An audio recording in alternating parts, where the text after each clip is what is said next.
திருநீலகண்டம் அனைவருக்கும் வணக்கம். நான் உங்கள் அஸ்வின் நந்தகுமார். அஸ்வின் ஜோதிடம் திருச்சி, சென்னை மற்றும் கோவை. நம்ம அஸ்வின் ஜோதிடம் யூடியூப் சேனலில் நம்ம தொடர்ச்சியாக அனுபவ பரிகாரங்கள் அப்படிங்கிற சீரீஸ் பார்த்துட்ருக்கோம். அதோட கண்டினியூஷன் இப்போ நம்ம பார்க்கக்கூடிய ஒரு கிரகம் என்னன்னு பார்த்தீங்கன்னா செவ்வாய் பகவான். ஸோ பொதுவாக செவ்வாய் கிரகத்தோட பலவீனங்கள் என்ன, பலம் என்ன, அது ஜாதகத்தில் நமக்கு எந்த மாதிரியான இடத்துல இருந்தாலும் அந்த செவ்வாய் பகவானோட பாசிட்டிவை இன்க்ரீஸ் பண்ணிக்கிறதுக்கு எப்படி, நெகட்டிவை குறைச்சிக்கிறது எப்படி அப்படிங்கிறது தான் இந்த அனுபவ பரிகாரம் சீரீஸோட நோக்கம். ஸோ அந்த வகையில் இதான் ஃபஸ்ட் டைம் நீங்கள் இந்த சேனலை பார்க்குறீங்கன்னா தயவுசெய்து சப்ஸ்கிரைப் பண்ணிக்கோங்க, உங்கள் நண்பர்களையும் ஷேர் பண்ணுங்கள், உங்களோட மேலான கருத்துக்களையும் கொடுங்க. நான் அதான் மறுபடியும் வீடியோ போடுறது ஹெல்ப்ஃபுல்லாக இருக்கும். ஸோ இப்போ நம்ம செவ்வாய் பகவானை பற்றி இந்த சீரீஸில் இப்போ பார்க்குறோம் அப்படிங்கும்போது, முதல்ல பொதுவாக செவ்வாய் ஒவ்வொரு ஜாதகத்தில் ஒரு சேனாதிபதி மாதிரியான ஒரு தளபதி மாதிரியான ஒரு பொசிஷன் தான் நவ கிரகங்களில் செவ்வாய்க்கு கொடுக்கப்பட்டிருக்கு.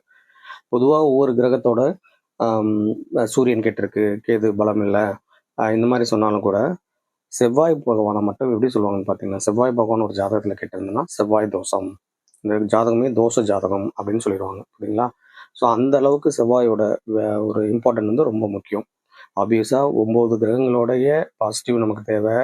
9 கிரகங்களுடைய கதிர்வீச்சுகள் எல்லாம் நம்ம அனுபவிச்சுட்டு தான் இருக்கோம். அப்படின்னாலும் கூட எல்லாருக்குமே எல்லா கிரகங்களும் வேணும். அதான் நம்ம எல்லா ஒவ்வொரு மீட்டிங்லையும் சொல்கிற காரணம் தான். எல்லா கிரகத்தையும் இந்த கிரகம் நமக்கு பாதகாதிபதி, இந்த கிரகம் 8ஆம் அதிபதினு சொல்லி ஒதுக்கலாம் முடியாது. ஸோ ஒவ்வொரு உடம்புலையும் சரி, ஆன்மா ரீதியாகவும் சரி, மனோ ரீதியாகவும் சரி, எல்லா கிரகத்தோட பாதிப்புகள், எல்லா கிரகத்தோட இம்பேக்ட்ஸ் எல்லாருக்குமே இருந்துகிட்டு தான் இருக்கும். அதில் ஒவ்வொரு கிரகத்துக்கும் பாசிட்டிவ் சைடும் நெகட்டிவ் சைடும் இருக்கிற மாதிரி பாசிட்டிவ் சைடு விஷயங்களை இன்க்ரீஸ் பண்ணிக்கிறதுக்கும் நெகட்டிவ் சைடை டிக்ரீஸ் பண்ணிக்கிறதுக்கும் தான் நம்ம அனுபவ பரிகாரங்கள் நம்ம பார்த்துட்ருக்கோம். அந்த வகையில் செவ்வாய் பகவான் பொதுவாக ஒரு ஜாதகத்தில் நல்ல நிலைமையில் இருந்தால், செவ்வாய் பகவான் ஒரு ஜாதகத்தில் நல்ல நிலைமையில் இருந்தால் அவங்க ஒரு ஆக்டிவாக இருப்பாங்க, ஒரு ரொம்ப பாசிட்டிவ் மைண்ட் செட்டில் இருப்பாங்க, ஒரு அக்ரெசிவ் மைண்ட் செட்டில் இருப்பாங்க, தொடர்ச்சியான இருப்பாங்க, முக்கியமாக நோய் எதிர்ப்பு சக்தி அதிகமாக இருக்கும். இதே செவ்வாய் பகவான் ஒரு ஜாதகத்தில் நல்ல நிலைமையில் இல்லை அப்படின்னா கோவப்படுவாங்க, உடம்ப ஸ்ட்ராங்காக வச்சுக்க மாட்டாங்க, ஒரு ஃபிட்னஸ் இருக்காது, ஒரு தேவையற்ற பிடிவாதம் இருக்கும், ஒரு ஒரு ஒரு மாதிரி அக்ரெசிவில் தேவையற்ற பிடிவாதம், தேவையற்ற கோபம் அப்படிலாம் இருக்கும்.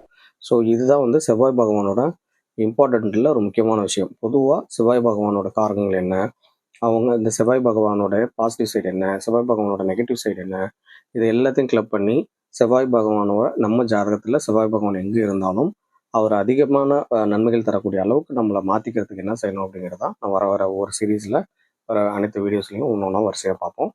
நன்றி, வணக்கம். தொடர்ந்து இணைந்திருங்கள். மீண்டும் சந்திப்போம். திருநீலகண்டம்.